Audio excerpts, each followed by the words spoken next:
Hello everyone and welcome back to my channel. Here is another beautiful painting that we will be making today. As you all know that the fall season has started and slowly all trees will start to shed their leaves. But before that, they change colors and turn into these beautiful shades of red, orange and yellow. So today our painting is dedicated to the fall colors projected by the nature and of course the dramatic sky, the theme that we have been following for now. As you can see, I have already prepared my paper and now we will start with the first shade, that is the blue in the sky.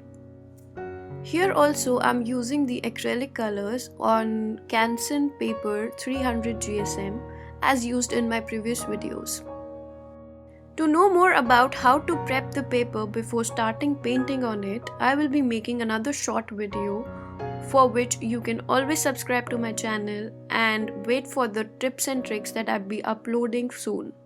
Here I've started with the blue shade and adding a bit of purple and another blue shade to it. We blend them all together for the sky to have a very realistic look. For blending, we again used a clean wet mop brush. Further, we start with the shade of orange and yellow for the sun. For creating a chic and blended version of the sunlight in the center, we will pick up the yellow tone from the paper by a clean tissue. This way, you will be able to create a more natural looking sun in the sky. Moving further, we will add some more depth by using a darker tone of orange around the area of the sun. Blending it further with the shades of the blue, we need to be careful while blending these two shades together, as otherwise blue and yellow would make a tone of green and that we don't want in our sky. We will now move forward to create the farthest mountain range, as I generally paint from back to front, that is from farthest subject to the closest one. That way I am able to understand the variation in shades and the percentage of detailing I need to give. The subjects that are farther will normally be of lighter shade and will have less detailing in comparison to the ones that are closer to your eyes. This is one of the major tips that you should follow while painting any kind of landscape. Moving forward, now we will start painting the foliage and the trees in the forest area. The good part about using acrylic paints is that you can always go from darker to light and light to dark, whichever way you want to move during the painting. Whereas if you are using watercolors here, you should try and always move from light to dark. As you can see in the video, I've started to add the bright red shade in the foliage.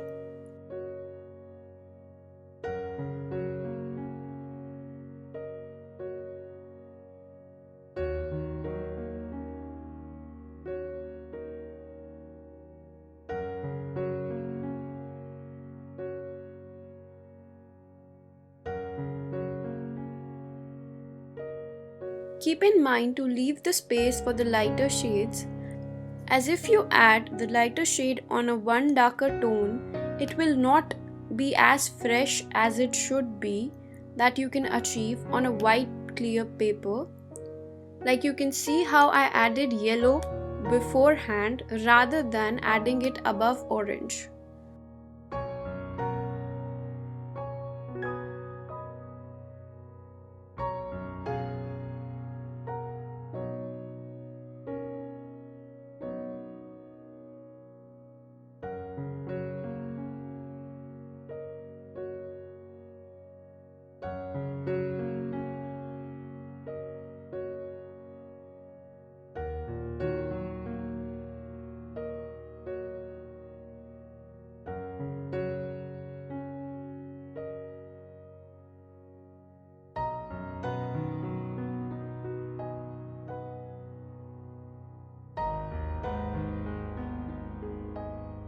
Once the single layer of the mountains have dried up, now we will start adding another layer to it so that we can give more depth to it.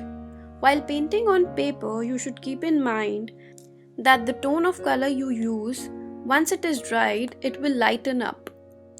Hence, you should always put another layer to brighten the shade that you want to achieve.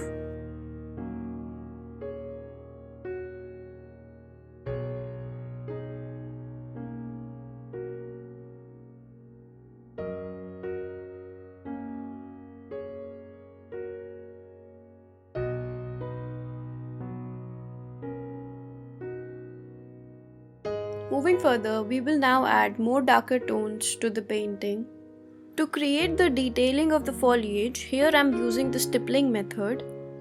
I have explained this method in one of my older videos.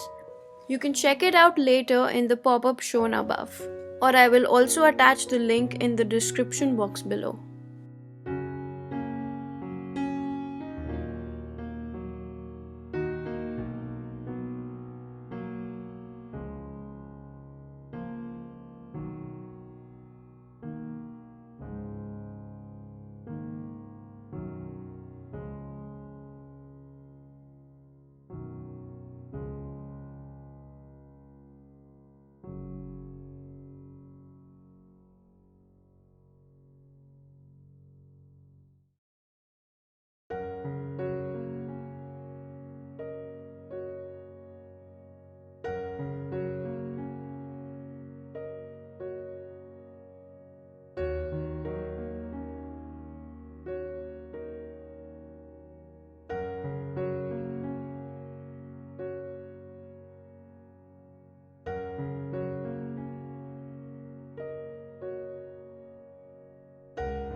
Moving forward, as we add the bright red shade to our painting, it has started to look more lively.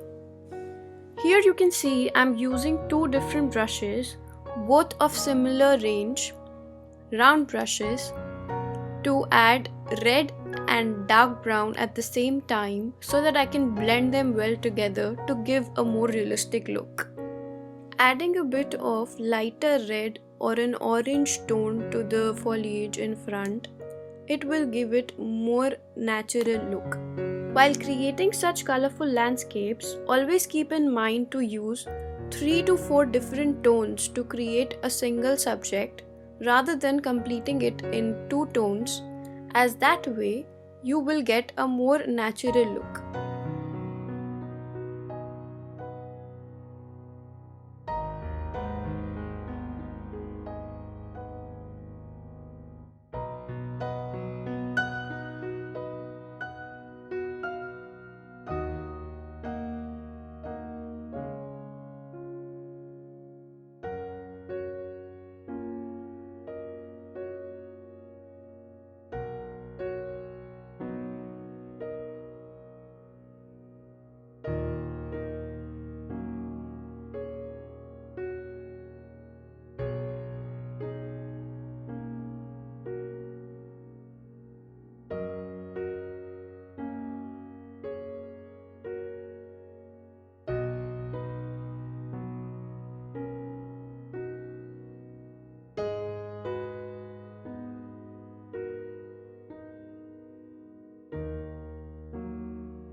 Here I'm adding another tone of very dark green to the trees behind.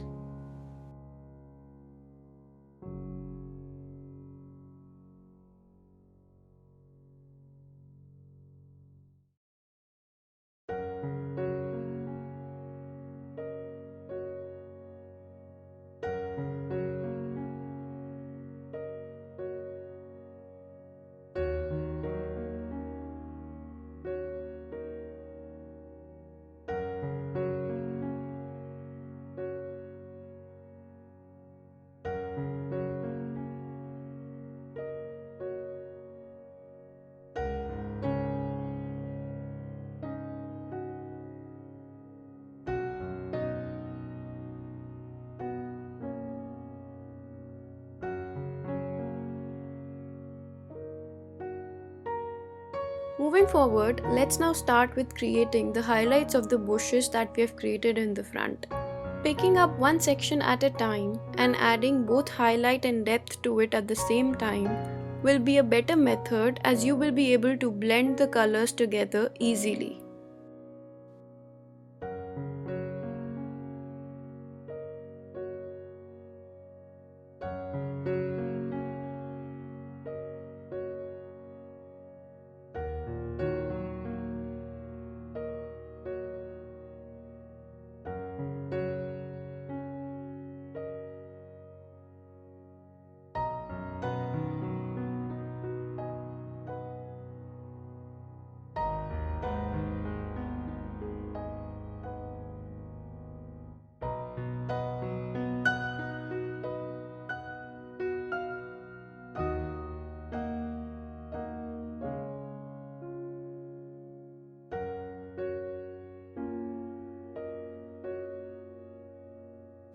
Adding some final highlights to the trees behind and blending it all well, that area of the painting is complete.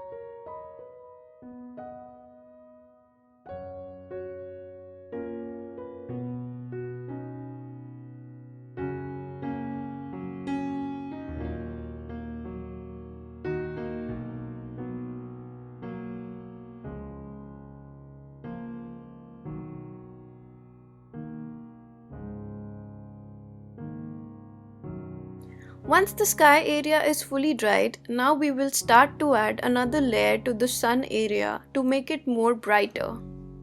Don't be afraid to put bright shades and new shades around the sky, as that is the best part about painting a dramatic sky. Here is a quick tip in between. If you feel that you have put more darker shade and you wanted it to be light, you can always pick it up from the paper by using a clean tissue, or you can also use a dry brush to pick up the color from the paper to make it lighter. Giving more strokes in the blue part of the sky to give it more texture.